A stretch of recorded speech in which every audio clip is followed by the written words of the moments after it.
Welcome. My name is Dan Harsh. I am the founder and the CEO of Concept. In this short video, we will outline the differences between MQLs, Marketing Qualified Leads, and SQLs, Sales Qualified Leads. Let's jump right in. MQLs and SQLs are completely different lead types, and they fall into two very distinct stages in your sales funnel. Each has its own value and characteristics, and each has unique requirements to manage. Let's look at a very high-level definition of each of these. MQLs, as the name implies, are leads that have been qualified by your marketing efforts. These leads have shown some level of interest in your product or service, but they're not ready to make a purchase decision, and they're not ready to turn over to your sales department. MQLs, they require ongoing nurturing. These leads would reside at the top of your sales funnel. In contrast, SQLs, they've been thoroughly qualified, and they're ready to turn over to your sales group, and they're ready for direct engagement. SQLs are ready or very close to making a purchase decision. They would reside further down in your sales funnel. MQLs and SQLs, they have very distinct characteristics. MQLs have met certain defined marketing criteria. These leads have interacted or engaged based on some marketing efforts. They've been out on your website. They may have downloaded content from your website. Perhaps they responded or interacted with a social post. They may have opened an email or clicked on a link in an email. Typically, MQLs may include certain demographic information such as job title, industry, company size. With MQLs, you're not going to get real detailed information. Often they have met some predefined lead score that has been set by your marketing department. MQLs generally have not interacted with any individual from your organization. SQLs, on the other hand, they've interacted with somebody from your organization, either by email or phone. SQLs, different from MQLs, will include detailed information. Things you would expect to see in an SQL would include budget, decision-making authority, specific detail regarding their need and time frame in which they plan to make a decision. You would also receive contact name, email, phone number.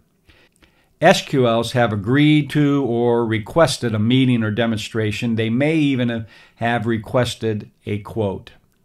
SQLs have a much higher chance of becoming a customer and in a much shorter time than MQLs. So as you can see, there's some very distinct differences between MQLs and SQLs. Next, there are some very different requirements in handling MQLs versus SQLs.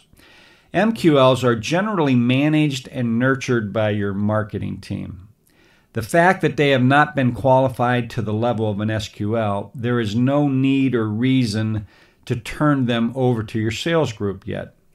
Based on the demographics that you have been able to capture, such as industry or company size, the marketing team would create targeted campaigns with personalized content for each of the data segments that they've identified. The marketing department would require and utilize CRM heavily to manage these targeted campaigns. They would utilize workflows and marketing automation effectively. They would need to utilize CRM to manage these MQLs. The job of the marketing department is to continue to provide market awareness, provide valuable content, and to build trust with these MQLs. The marketing department would be reaching out to these MQLs in what we refer to as a one-to-many relationship, meaning they would create or launch one email or one social post with the same message, and that would go out to many people at one time. So the marketing department has direct responsibility for generating MQLs and then managing and nurturing them. Now let's compare that to SQLs. As we described earlier, SQLs are much more qualified than MQLs. SQLs are qualified enough and ready to turn over to your sales group. Plus, SQLs, they want to talk with a sales rep. In contrast, MQLs, they weren't ready and they don't even want to talk to a sales rep. They're not at that point yet. So marketing hands off MQLs to the sales group for direct engagement. The sales group then contacts SQL directly. This could be via email or phone. Generally then a discovery call would be scheduled where the sales rep is trying to further qualify and guide that prospect through some sales process. That process could include a presentation, a demonstration, and ultimately a proposal. As we shared, MQLs are managed on a one-to-many relationship. SQLs, on the other hand, they're managed on what we call a one-to-one relationship, meaning the sales rep is working one-on-one directly with that prospect. So once again, there's some major differences with how a MQL is managed versus an SQL. A few things to summarize as we wrap up this short video. It's important that your sales and marketing function includes an effective process for generating MQLs. MQLs, they're much easier to generate versus SQLs. MQLs that are effectively managed and nurtured turn into SQLs. That's the goal. And the goal of the SQL is to turn into a closed sale. It's very important to understand the end goal of MQLs is not to simply generate them, but rather to convert them to SQLs and then to convert those SQLs to closed sales. That's the entire process that makes up your sales engine. Obviously, there's a lot of other components and functions in each of these areas, which we're not covering in this video. But one thing to note, it is important to leverage multiple channels when generating MQLs.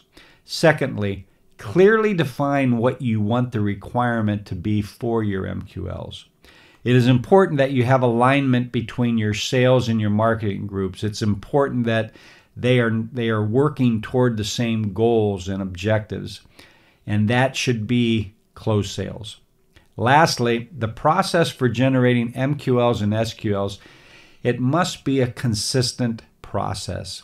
It shouldn't be something that you turn on and off.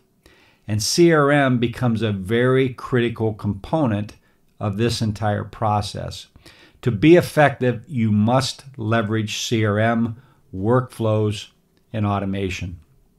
We help companies every day with MQLs, SQLs, and CRM as we are a Salesforce.com and a HubSpot partner.